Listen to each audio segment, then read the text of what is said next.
I need you to knock some sense into me. I'm sure you can. Yeah, I don't know. I enjoy listening to you. I don't always agree with everything. All right.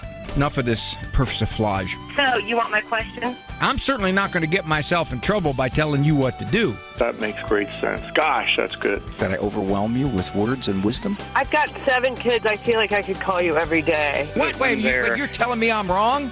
Disconnect. Yes, I am, Dr. Ray. You just need to tune in to Dr. Ray, honey. He's got all the answers. Am I right or am I right? Probably. Now, from the studios of Living Bread Radio Network in Canton, Ohio, the hometown of Mother Angelica, here's Dr. Ray. Andrew Kruchek, we've been getting some complaints about the IQ slippage in this program. Can you adjust that knob there? Where the IQ knob that you have? Just turn it up a little bit. Just a little bit. Little bit. Thank you. Hey, this is Dr. Ray Guarendi. With a mundane, extemporaneous demeanor, I will endeavor to eschew obfuscation and pellusive. Andrew, it's too high. Way too high. Way too high. Drop it down. Drop it down. There. Okay, that's better. Hello. Now it's too low. Right? Get it. Okay, thank you. This is Dr. Ray Guarendi. I think we got the IQ right where we need it. In my range, about 98. You can have a higher IQ, though. We'll put you in the high IQ lines. This is not E-Person Monday. Every so often, because of scheduling, because of an attempt to have a call-in program on a day that we usually have E-Person or Look Back Friday, today we're taking calls. And normally when we do this, we get a lot of calls, which makes me wonder if certain people are off on Mondays and can call in and otherwise can't. So, the number, if you would like to get onto the program, 877-573-7825. 877-57-EQUAL. That is the number to call to get onto the program. Andrew, you got, is that my topic that's up there? Or no, that was one we did for Vanessa. Oh, that's from the pre-record. Okay, ignore that one. If you have a question about family, friends, kids, parents, estranged young adults, anything about life, obviously, I can't answer all of them, and this is not therapy, not diagnosis, but we can talk a little bit, see what we can come up with, maybe a nugget or two, a thought, something that'll have a cognitive ripple effect in your existence. Those things can happen. So the number, 877-57-EQUAL. My producer man, Andrew Kruchek, there in Ann Arbor, and he produces this in cooperation with the EWTN Global Catholic Radio Network, some 500-plus stations worldwide, all over the place. Tierra del Fuego, yeah, we're down there now. We got a new affiliate, Tierra del Fuego. We also have an affiliate in the Marianas Trench, which is so far anyway the deepest spot in the oceans, Pacific Ocean out there. Yeah, so if we get a call from the Marianas, you will know it because they will say 7 miles down. Can you imagine the water pressure per square inch on that? Which reminds me of a question that I asked my science teacher in the 9th grade. If I get a chance, I'll get to it. But I got to do my opening monologue, and then we'll get a chance to talk to you folks already calling in, and I'm delighted. I was going to say absolutely delighted, but not totally absolutely. I mean 92% delighted. My wife and I'll be a little self-revelatory here, have been getting into these little tiffs. And every time we do, she'll bring up the same theme. Ray, would you please get out of the 70s? Now, ladies, one thing about us guys, you know this. All you have to do is tell us to do something one time, and we do it. You don't have to keep reminding us every 6 months. I'm hearing snickers. I am definitely hearing snickers and sniggling. Our anniversary was coming up. I was going to go get her a gift. Not going to take any of my daughters with me. I have 5 boys and 5 estrogen Americans. Not going to bring any of my daughters with me. My daughters know their mother up one side, down the other. My boys took a long time to realize they even had a mother. The average 5-year-old girl walks up to her mother. Excuse me, mother. While I do appreciate the guidance you've given me on these first few years, I feel compelled to tell you you were wrong on most of it. Why don't you raise Dad? He's got about 5 or 6 more years of middle school to go through. The average 16-year-old boy has this befuddled look on his face. Mom, where's the ice cubes? No, I asked Dad. He don't know where they are either. My daughter Liz, our youngest, since she was about 12, she was able to run the whole family. My sons, in their 20s, still giving their brothers wedgies. These are not the same species here. Okay. So I was not going to bring any of my daughters to help me. I'm going to get this gift by myself to show her. Not in the 70s. So I went out and I bought her one of those mood rings. It's hard to find. You know, I think I'm still hearing the snickering. I am still hearing it. Okay, you can laugh. Those things work. They do. They work. When she's in a good mood, it turns green. When she's in a bad mood, it leaves a red mark on my forehead. Now, some people get angry when you tell jokes like that about marriages. Dr. Ray, don't trivialize marriage. I'm not trivializing it. Come on. You got to have some fun. You got to laugh at all this. Plus, my wife knows. She knows if she lets me go out shopping by myself, who knows what I'm going to come back with. I was pretty proud of myself when we were first married. I went out and I said, honey, I'm buying Christmas gifts by myself. This is true. I'm not making this up. I came back and I bought her what I thought was really cool. It was a fancy wall plate over a light switch on the wall. I thought it was so cool looking. Really was. Decal of the Cleveland Browns, really neat. And then I bought her some, it was placemats, some real nice placemats. There was 3 of them. I bought her 3 of those. You think I'm making this up? I am not making this up. That's how clueless I was. Since then, she has basically said she'll go out and pick up her own gifts. Try not to be offended. Try not to be offended. I have learned from now on when I buy placemats, I buy 4 at least 4. And the wall plates, I take a picture of them before I bring them home. The number to get onto the program here is 877-573-7825. Now, this is live. This is not E-Person Monday. We're taking calls today.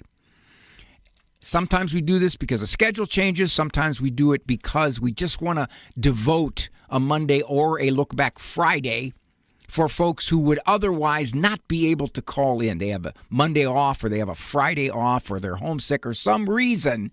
So we can call in. This is not E-Person. This is You-Person Monday. So we'll get to the calls. Thank you so much for joining me here on The Doctor Is In. Do you own popular index mutual funds or ETFs? If so, you're automatically own shares of companies that conflict with your moral beliefs. Ave Maria mutual funds are managed to conform to pro-life and pro-family values. Long-term investors can invest in the no-load Ave Maria mutual funds. The experienced professional portfolio managers make decisions based on investment fundamentals and pro-life values. You can learn more about Ave Maria mutual funds today at 866-AVE-MARIA or visit AveMariaFunds.com. Out on my usual night walk, I went straight down the middle of our dirt road, the only illumination coming from moonlight. Looking up at the treetops, silhouetted strongly against that same moonlight, I saw how unvarying their purpose is. Straight up, towards the heavens, every single one of them. Listen, you trees, I told them, why don't you assert yourselves, do your own thing, grow sideways, diagonally, tear yourselves up from the roots, and run off to L.A.? But no, only a human being would do that. Like the abortion-minded mom last week who told me, it's all just too hard right now. I'm not going to count this baby. Are we the ones who make others real or not real? Are we the ones who give value or take it away? I think that would be like the tree turning itself upside down. GuadalupeWorkers.org. This week on Christ is the Answer, it's the season of Lent, and Father John wants to help us prepare for Easter. It's the 6th week of Lent. Has your relationship with Jesus grown stronger? It's never too late to renew your vigor for the Lord if you found yourself laxing in your faith. Join us this week as Father John continues his encouragement for us to grow in our relationship with God as we cry out, Lord, I believe, help my unbelief. Tune in for Christ is the Answer, Monday through Fridays at 11 a.m. on Ave Maria Radio. Somebody asked me once, do I think that women have superior verbal skills? My answer was, duh. Nice to have you with me here on The Doctor Is In. I'm Dr. Ray Guarendi. This is not E-Person Monday. This is You-Person Monday. I just made that up on the spot, which means you can call in. 877-57-EQUAL. We will take your calls every so often because of scheduling reasons or because we want to devote a Monday or a Look Back Friday to open calling. We will do this. And given that we have folks calling in, that tells me that perhaps they cannot call other days, or maybe they just decided to call today, or maybe they don't even know what this program is, but they just decided. I want a quick answer to a caller who is not with us anymore, but he asked, how old am I? Well, I'm not going to give you the exact number, but let me give you a clue. My last birthday cake had 50 candles on it. And that was the piece I had. Enough said. Mike, Cincinnati, Ohio. Hi, Mike. Hey, Doctor. Thanks for taking my call. You're welcome, sir. I was waiting for a half as old as Teresa Tomeo there. But, well, she gets, she would get mad at me, but she forgets. I'll say a joke, I talk about being old, and then she gets mad, and then the next day she forgot. So I just that's it. Oh, that's so good. No, I appreciate this. And this is my day off, so it's a special day to call you today. There's been something on my heart for a few months, and I've been praying on it, and I thought maybe it's time to get your opinion on this. So, wait a minute, hold on a second, Michael. You've been wrestling with this for several months, and it took you that long to get my opinion? I was off today. That's what this was. I'm not real happy about this, Michael. I'm not real happy. However, my sister and I. No, I'm sorry. Yeah. In charity, I'm gonna take your call. Thank you, sir. We had a great relationship, best friends, my sister, and 10 years ago, she adopted internationally, and in the process, she read, all these books, and she wanted to be the best mom imaginable. And the short of the story is it really changed her. The adoption process was ugly and long and corrupt in some ways, but it ended with a wonderful story, and she got her son, my nephew. When she brought him home, though, she had a bunch of rules. We weren't allowed to see him. We weren't allowed to engage with him. We weren't allowed to be in the same room as him, any of that. And it was strange for us because, again, we were really, really close, and the rules kind of came out of nowhere. And we wanted to celebrate this and be really part of his life. And right away, it was very clear that there was some very firm boundaries on her part. And the reason that she would give is it's the research. That was kind of her only answer. Fast forward, 2 years, he grew over time. We were able to start being introduced to his life. And then by the time that he was, 4 years old or so, you were allowed to talk to him. We were allowed to talk to him. Yeah. You were allowed to breathe the same air. That was it. And it was strange, but it was one of those things where we just learned, well, don't question her parenting, don't question her decisions, and just go with it. Her husband too? Her husband too? Her husband was on board with her. On the side, he would say, I don't quite get it, but she says it's what the research says, and that's her thing. Well, I'm not sure it's what the research says. I think it's what expert opinions say, but that aside, go ahead. Well, thank you. So anyway, it got repaired, and we had have a great relationship. The nephew is fantastic, awesome. Until, I guess maybe an important side note is during this time, his whole life, she and her husband, they go on one date a year, and that's to some work party that he goes to, and there's one person in the world that's allowed to watch the child, and that's my mother, our mother, Grandma. Whatever reason, this Christmas party this year, this December, my mom couldn't make the trip. So you were Plan B, and apparently you did something.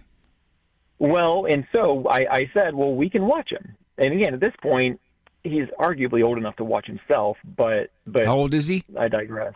How old? He's 13 now. Oh, okay. I got you. And so anyway, I said, you probably can't do a whole lot of psychological damage watching a 13-year-old for 3 hours, but go ahead. Exactly. So I talked to her husband, and I said, well, because she was going to cancel the trip or cancel the party, and we're not going to go. And so I was meddling a little bit, and I said, there's no need that this comes between you. My mom is out of town, and she doesn't need, she can't make it, but we can. Drop him off at our house. We'll be happy to watch him. My sister caught wind of this. She didn't like it. Long story short, I was back and forth with her husband, just trying to support him and trying to say, this is ridiculous. I don't get it. And she overheard us talking about her. She took great offense. And she kind of put us back into, 10 years ago, 11 years ago, limbo land. Okay. Where so that brings us up to date. Yep. So here we are. Thanks for that backstory, that for listening. So where we are now in January. So this went on for a month, all through Christmas, not a word. I'm going to have to hurry along here, Michael, because you're going to get bumped up against a break. So go ahead. I got it. So where we are now is I reached out to her in January and said, hey, I'm really confused. I don't understand, why this is such an offense to you. I said, how much do you question her, Michael? I questioned her, and dare you question her? So she says, no comment. I don't know what I want with us, our relationship, and that's where we are. So now it's 3-4 months later. I love the nephew. I really want to be part of his life. It's weird because I don't think he knows any of this, but they don't play with our kids. He doesn't play with our kids now. Well, he may not know any of this, but he's aware that all of a sudden his uncle disappeared from his life. He has to be. Yes. All right. So I'm wondering, do I reach out again? Do I wait for her to come back? Couple of points. One, whenever somebody says to me, we were so close, and then they won't talk to me anymore, there's a part of me that says you weren't as close as you thought. Okay, this person was carrying grudges or ill will or something, resentments or something. Maybe they were emotionally kind of fragile in the way they interpreted what you did, but something did this. Yeah. And it's really unusual for people to be so close and then have one event make it so that, well, we haven't talked to each other for 10 years. That just doesn't jive. So that's one. Mm-hmm. Two, apparently, she saw this as her one chance at parenthood, and she was not going to blow it. And she couldn't take the chance that she was just going to do this herself. She got to look and see what the experts said. And so she looked at all these experts and probably had her head spinning all over the place because the experts don't agree. Mm-hmm. And she realized, I've got to make this work. I've got one chance. I got to make this work. And then you committed the unforgivable sin. Not only did you question her, but you, I don't want to say put her down, but you critiqued her. Mm-hmm. Now, you stepped on the most sensitive nerve she has. That said, here's where you're at. You go to her and you say, I'm so sorry. I spoke out of turn. I gave my opinion where it wasn't asked for. I was wrong, and I'm sorry. And I hope you'll forgive me and we can have our relationship again. That's it. 4 or 5 sentences. Don't sit there and belabor it. Don't say, well, I didn't realize it. No excuses, nothing. Just flat out. Put it right back in her lap. And then if she says in so many words, thank you, Michael. Well, I'll think about it. And then you don't hear from her again for another 9 months. She's telling you she's not going to forgive you for whatever the reason, and that's sad. That's quite sad because you didn't do anything that horrible, at least from what you're describing. Now, I just got one other question. This is going to really bug me if it's true. Does your sister proclaim to be a Christian? She was, and there was kind of a trauma adoption story, and she became very angry. God didn't help her out when she wanted to become a mother so desperately. Okay. Yeah, I got that. So that's telling you something too. I mean, I don't know your sister. I'm not making any speculations, but if she's turning her back on God because this adoption situation kind of sidetracked, which they can do real easy, they can do. Yeah. And her view was, I so desperately wanted to adopt, and this is what God did to me? Huh. I don't want a God like that. Now, if that's her thinking, if she can turn on God, my friend, she can turn on you. That's a really good point. Yeah. So I would just simply apologize as best you can, simple, short, sweet, and say, I will wait for you to decide if you want to renew our relationship. Don't say, I want to be part of his life, and it's so important, and he's such a great kid. Just don't, because then it just looks like you're groveling. You're just simply saying, I'm so sorry. I was wrong, out of line. I hope you find it in your heart to forgive me. And the brother-in-law, again, we're close, and I have maintained a relationship these months throughout, and he just kind of rolls his eyes because he's in the middle of it. Yeah, but he's got to live with her. I plan on continuing that. He's got to live with her. Yeah. Well, I'm glad that the kid's doing okay, at least from what you're describing, because more often than not, I see kids get really kind of messed up when their parents' heads are spinning all over the place trying to follow every expert that they come across. Right. I've seen that do a lot more damage than good. Well, God is part of his story for sure. And we'll credit that to him. Yeah, and it's interesting, too. When my wife and I couldn't conceive, we didn't look at God and go, how dare you? How could you? We said, well, we'll do what we can. We'll see. A couple of our adoptions fell through at the last minute. They just fell through. All right. That's the name of the game. Yep. But we're just grateful that we could adopt. I'm wondering if she has some gratitude about being able to adopt. Right. All right, my friend. Well, the other thing, too. Yeah, go ahead. No, just very helpful, and I appreciate you taking my call today and helping me with this difficult situation. Yeah. God bless, my friend. Good luck to you. All right. We'll get to Michael after the break. 877-573-7825. We're just taking all Michaels today, apparently. This is not St. Michael's feast day, is it? Okay, got that part. 877-57-EQUAL. This is not E-Person Monday. This is You-Person Monday.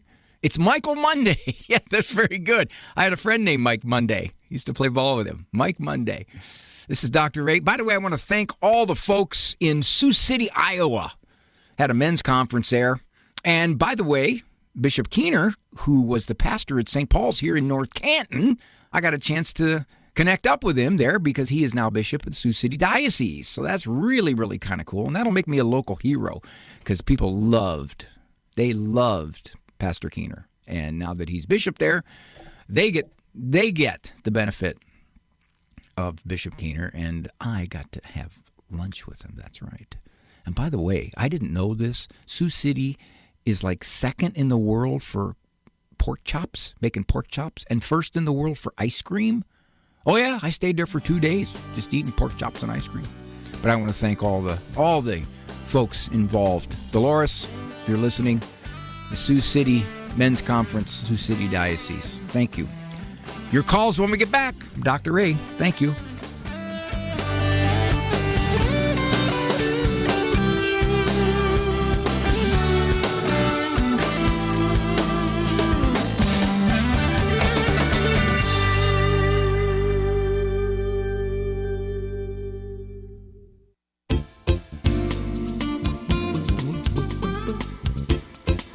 Sometimes people will ask me, Ray, did you ever read a book that made you cry? Yes, I did. It was organic chemistry. When I was a sophomore in college. Yeah, that made me cry. All right, this is not E-Person Monday. This is You-Person Monday. So we're taking calls. And so far, the calls have been from a gentleman named Michael. But you don't have to be Michael to call. I just want to emphasize that. If you're Mickey, that's okay. Mike, okay. You can call. But even if you're not named Michael, Michelle, you can call. It's Michelle. That's okay. Anybody, you can call in. Michael from Portland has an interesting question. Hi, Mike. Hello. Michael number 2 talking to you, Dr. Yes, Ray. sir. Thank you. What's up? I'm a dyed-in-the-wool Catholic, and I have a real problem. All of this problems going on with Cesar Ernesto Chavez, and I have not heard one word called forgiveness from any Catholic clergy in the whole United States. Not even in Portland, I haven't heard it, but I haven't heard it anywhere. And Have you heard any Catholics of profile even talking about it? No, I have not. Maybe I missed it. I don't know, but maybe you've heard it. I haven't. Well, then, if they haven't talked about the whole scenario, then how could they talk about forgiving him? Good point. And maybe they're afraid to talk about it. That could be a thing. I am a recovering sex addict, so I have a lot of affinity for Mr. Chavez. Though I never did the things he's been accused of doing, I still feel a connection with the man. But I think people are afraid to talk about it, and if they don't talk about it, then they don't forgive. That is a very good point. Okay, but let me take it a step further here, Michael. Take a step further. Is it our place to forgive, say, someone like Cesar Chavez, who apparently there's legitimate information that says he did some things that were quite sexually inappropriate? Okay, is it our place to forgive him because we were not offended by him? He didn't do this to us. The gospel reading today. We are to pray for his well-being. We are to pray for his well-being, and to leave him to the judgment and mercy of God. But it's not my place to say I forgive Cesar Chavez or anybody else in similar situations because they didn't do it to me. So only God forgives those Dr. situations. I'm not there with you on that. But that's kind of church teaching, Michael. That's church teaching. I mean, you can talking over my response to you about your question. Okay, go ahead. And your question was, are we supposed to forgive Cesar Chavez? That was was your question. Is that correct? I would say this. We are to not judge his soul. It is not our place to say, I forgive him because he didn't do anything to us. I'm with you on that one, but people are judging him. No, there's a lot of people out there, but I'm with you on that one. Well, a Catholic who wants to be faithful to church teaching would not judge his soul. Those who do are not, they're going against Catholic teaching. So what else? What can I say about that? I mean, you can't say, oh, these people are terrible because they're going against what the church would teach. Right. I don't have an obligation to forgive Cesar Chavez. He didn't do anything to me. I have an obligation to hope and pray that whatever it was he converted or God's mercy and justice is served, but that's it. Yeah, I hear you on that one. That's a good way to look at it. Let's say that you punched your kid in the head, and you hurt him and you put him in a hospital. And somebody says to me, Ray, you got to forgive Michael. I said, what? You have to forgive Michael. No, I don't. I don't make a judgment on Michael. What he did was wrong, but I can't judge his soul and his penitence and all of that. I can say I pray for him. I can say I wish him well, but I can't forgive him because he didn't punch me in the head. But I look at Catholic clergy as trying to set a standard for me to live up to. Michael, I'm going to say something. Maybe now this is me being a little shrinky on you. I've noticed that people have a very strong opinion about something when they themselves have struggled with that issue in their own lives. I'm with you on that one, Dr. Ray. But, by your own admission. Yeah. So I can see your sensitivity on that. I got that. Now, I'm not going to forgive you for it because you didn't do anything wrong to me. Okay. Michael, thank you for the call, my friend. You provoked a lot of good thinking. I appreciate that, sir. 877-573-7825. Got some lines open now. So, interesting, too. Michael brings up the point. Are our clerics supposed to talk about those kinds of current events? Only insofar as they might have a scriptural moral teaching to them, I would say, perhaps. But at the same time, like, for example, what I talked about with Michael, about, it's not my place to forgive Cesar Chavez or Bill Cosby or anybody else that's been accused, or O.J. Simpson. It's not my place to forgive them. They didn't do it to me. So that's God's place to forgive. Not my place to judge either. Behavior's wrong, but I don't know the state of their soul. I can't do that. You know what? I don't even know the state of my own soul. Oh, Dr. Ray, come on. Yeah, you know what? The only reason I'm saying that is because there's one other person I'm comparing myself to on that issue. He's got pretty good credibility. St. Paul. He said, I do not pronounce judgment. As far as I'm aware, I'm not aware of anything against me, but I do not pronounce judgment before the day. And the day he's speaking of is his day of judgment. So what he was saying was, as far as I'm aware, I'm okay. I'm in God's grace. But I can't categorically pronounce that. I can't say I'm saved. Which is interesting because once saved, always saved does really go against Scripture. Not only is it illogical, but it goes against all kinds of Scripture. One more verse. There's a whole bunch of them. Let me give you another one. In Acts, they talk about replacing Judas. And they say it is incumbent upon us to replace Judas, who from his apostleship fell. Ooh, wait a minute. Was he an apostle? Well, you would think an apostle would kind of be close to God, but apparently he fell from it. But at one time he was. So was he a fake apostle? See, you got all kinds of logic problems if you try to take those scripture verses and say, yeah, therefore I can absolutely categorically declare for God that I am saved. No.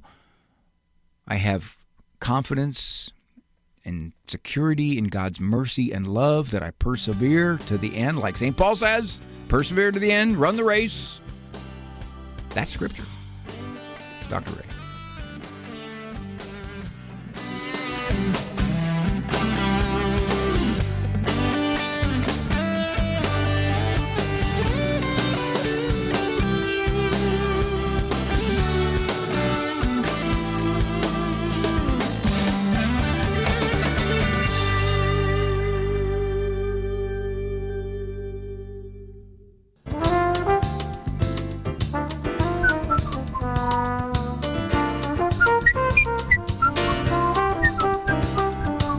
By the way, it's an interesting thing. All guys today, not one single woman called me. This is so reminiscent of my junior and senior year in college. Not one single woman called me. The guys called me for pickup basketball, softball, weightlifting. Not a single woman. Stephen is calling from Houston, Texas. He brings up a really good point, which I address in one of my upcoming books. Hi, Stephen. Good afternoon. How often does one get to call Canton, Ohio, really? Wait. Come on, we're the home of the Pro Football Hall of Fame and Mother Angelica. Come on. That is exactly right. Both great things. Okay, you bring up a good point. Yeah, you just told a gentleman, and he had his sister has legitimate issues, but you asked him to apologize to her. Yep. But he has nothing for which to apologize. Wait a minute, Stephen. Did you listen? Stephen, did you listen? He said, I put her down. He said that. He said, I criticized her. And she heard him. I missed that. Well, yeah, he did that, but he was not actually putting her down. He had a conversation with her brother. And they were saying she was basically kind of being goofy about this. That's what they were saying. Yeah. And here's my point. I apologize for nothing. I am either giving you an apology you don't deserve, or I'm validating your delusional thinking. All right, fair enough. Let me answer that. Okay. First of all, okay, you call it delusional thinking. That's a pretty strong word. Let's call it perception. Now, apparently, let's use Michael's example. The sister felt that he dissed her. Okay, now you could say, yeah, she overreacted, for heaven's sakes. Come on. Now, that may be. You ask 100 people, 82 of them may say, yeah, she overreacted. However, in her mind, he was disrespectful. Okay, that's said. So what he was apologizing for was the fact that he acknowledged that she took offense. And he said, I'm sorry. Basically, I'm sorry for what I did that you took offense by. That's what he's saying. But let's take it a step further. Let's say, in fact, he didn't do anything wrong at all. Nothing. There was no wait, no conversation, zippo. Now, if he says to me, I want to have a relationship with my sister, that's the most important thing. I say, well, then you're going to have to apologize even though you don't know what to apologize for.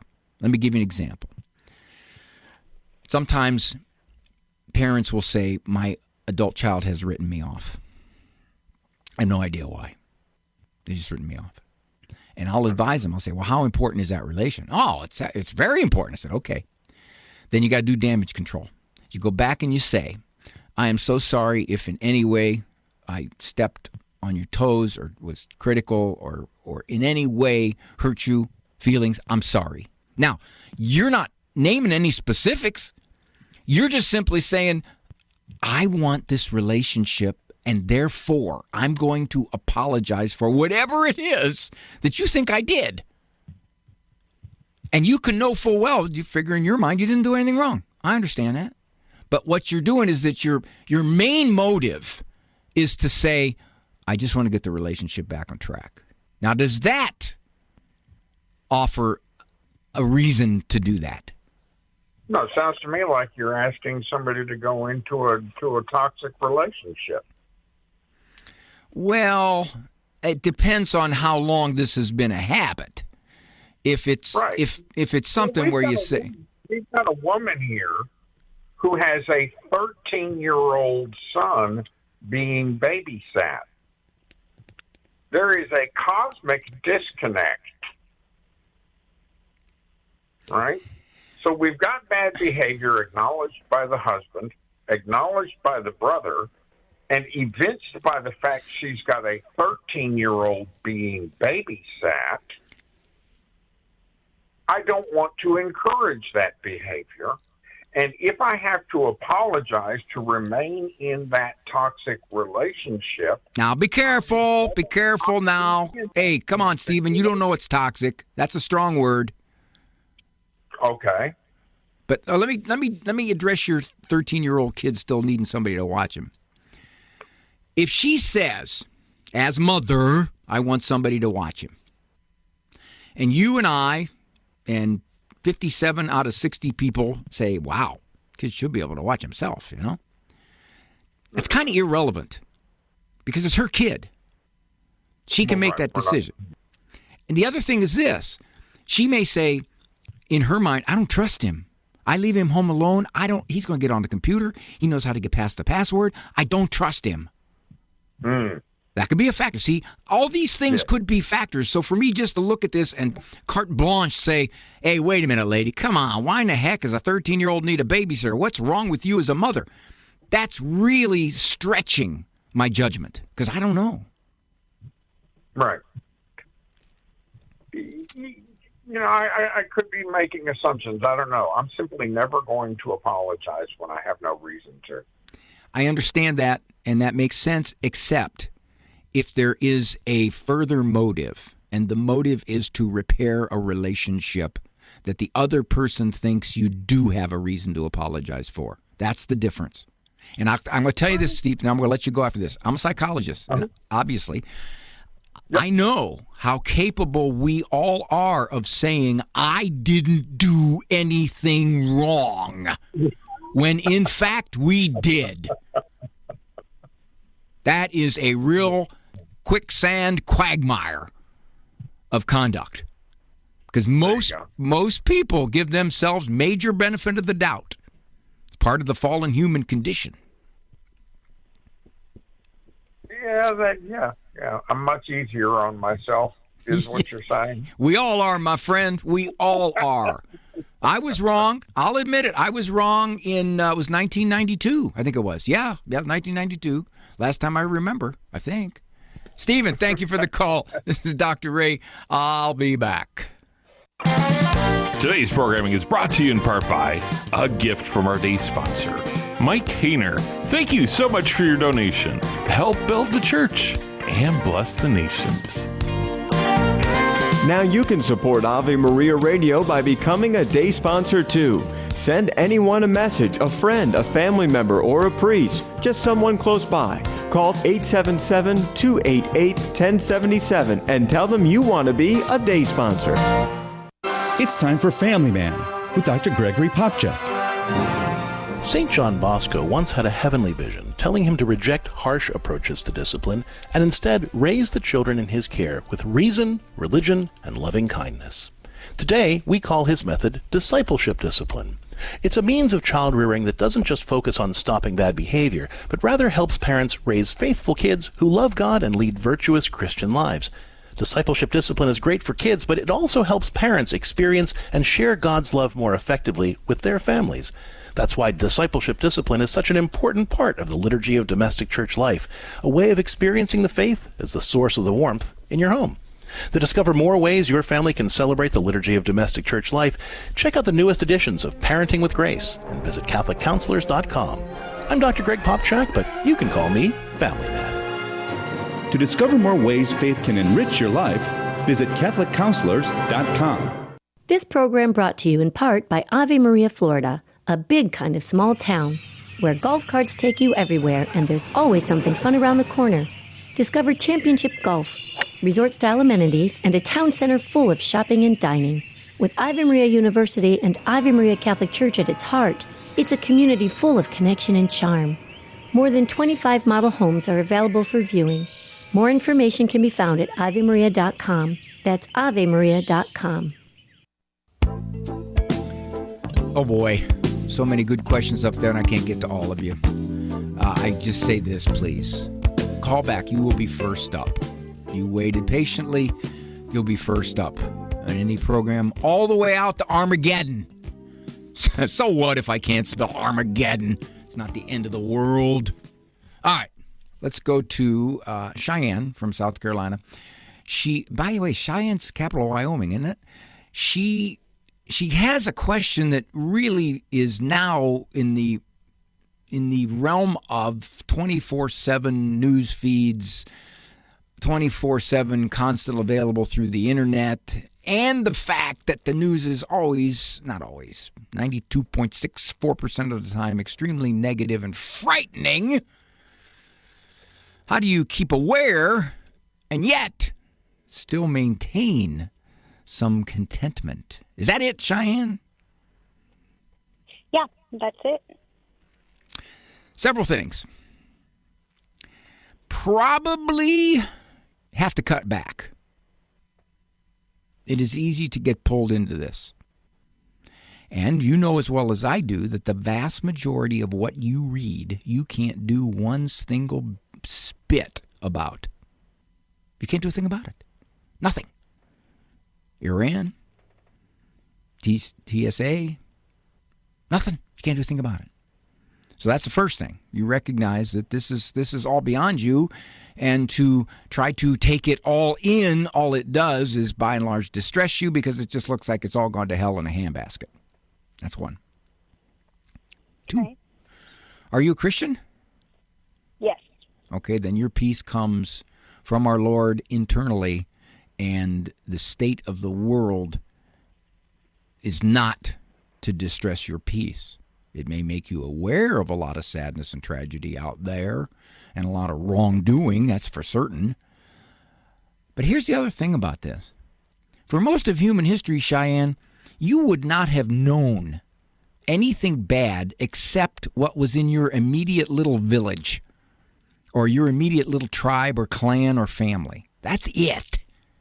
You wouldn't know anything about anywhere else. Now you know everything about what's going on in the world everywhere. That's not good for the head. Do I look at this stuff? Yeah, I have to, because I got to have some sense of what's going on out there because I do this program. But I always tell myself, Ray, if this stuff starts to disturb your peace, you're going to cut back on it. That's it. I am not going to allow myself to be upset, agitated, miserable. Woe is me. This is horrible. This is awful. Everybody's gone to hell. No, I'm not doing that. I'll just tell our Lord, you gotta sustain me on this one, dear Jesus, because otherwise this stuff can pull me in. And the other thing, Cheyenne, you got to watch out is this. News media makes a living out of giving you bad stuff. That's how they do it. Right. They know there's... Right. Let me explain this to you psychologically speaking. We have within us, that God put in us, a defense mechanism that if we are threatened, we become hyper vigilant. Our bodies react. Any kind of threat to our well-being. The problem with that is that reaction that's in us, we can allow it to pay attention to threats that are not physical. Threats of war across the other side of the world. Threats of a murder rate going up in a big city. Now, those are not immediate threats to us. However, because we're wired to be vigilant to threats, we pay more attention to that stuff. It's called negativity bias. Psychologists have a name for it. And it means we attend to negative stuff more than we do positive stuff.